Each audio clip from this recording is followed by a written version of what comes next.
આધિ, વ્યાધિ અને ઉપાધિ. આ તમને ખબર ત્રણે ત્રણ અલગ અલગ છે. આપણે વારંવાર એમ કહ્યા કરે મને ઉપાધિ બહુ થાય. આ ઉપાધિ એટલે શું?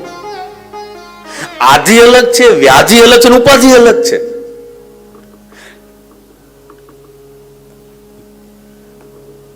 જે વસ્તુ તમારી મારી પાસે ન હોય અને જે સમસ્યા થાય, જે દુઃખ જન્મ લે, એને આધિ કહેવાય. હવે તમે તમારી રીતે ફિલ્ટર કરી લેજો. જે વસ્તુ તમારી મારી પાસે નથી અને જે દર્દ થાય, જે તકલીફ થાય, એને કહેવાય આધિ. શરીરમાં કોઈ કષ્ટ છે, રોગ છે, પીડા છે અને એના કારણે તમે હું દુઃખી થાય, એને કહેવાય વ્યાધિ. અને હોય અને દુઃખી થાય, ન હોવાના કારણે દુઃખી થાય એને આધિ કહેવાય, અને પછી હોવાના કારણે દુઃખી થાય એને ઉપાધિ કહેવાય.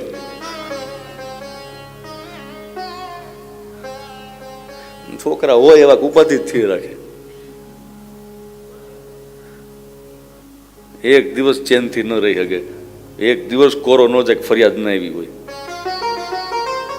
ઉપાધિ જ થી રાખે. કારણ કે આ હોવાના કારણે, સમજાય? જે હોવાના કારણે જે સમસ્યા થાય, જે તકલીફ થાય, એને ઉપાધિ કહેવાય. હવે આમાં થોડુંક તમે સમજી લેજો, આમાં આપણે ક્યાં આવીએ છીએ, આપને શું થાય છે, આમાં આધિ થાય છે, વ્યાધિ થાય છે, ઉપાધિ થાય છે.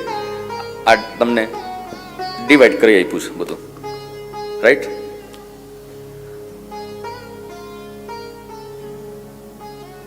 તો આવા ઠાકોરજી પરમાત્મા શ્રી કૃષ્ણાય વયમ નુમઃ એમ કહી, અને વયમ નુમ આ વ્યાકરણનો શબ્દ છે. અહમ, આવામ અને વયમ. વયમ એટલે આપણે બધા સાથે મળી, ધ્યાન દેના, એકલા કૃષ્ણને નમસ્કાર નથી કરતા, તો રાધા અને કૃષ્ણને નમસ્કાર કરો. શ્રી કૃષ્ણાય વયમ નુમઃ, રાધા અને કૃષ્ણને નમસ્કાર કરીએ છીએ. મેં અગાઉ પણ કહ્યું ને કે કૃષ્ણ જગતનો આધાર છે, પણ જગતનો આધારનો પણ કોઈ આધાર હોય તો રાધિકા છે સાહેબ, એ સ્વયં રાધા છે. તો રાધા અને કૃષ્ણને તમે સાથે મળી નમસ્કાર કરીએ છીએ. તો આવા કૃષ્ણ પરમાત્માનું ચરિત્ર તમે હું આજે સાંભળવા માટે તૈયાર થયા છે.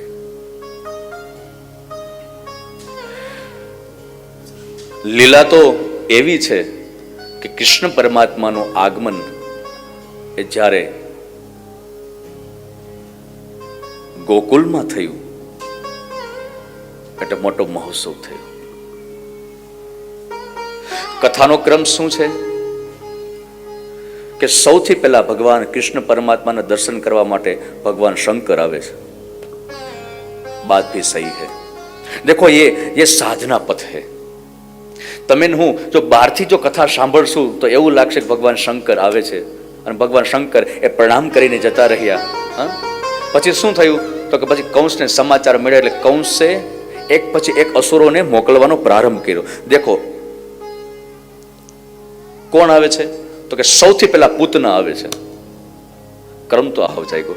હવે આમાં પરમાત્માની ભૂમિકા ક્યાં છે મને બતાવો.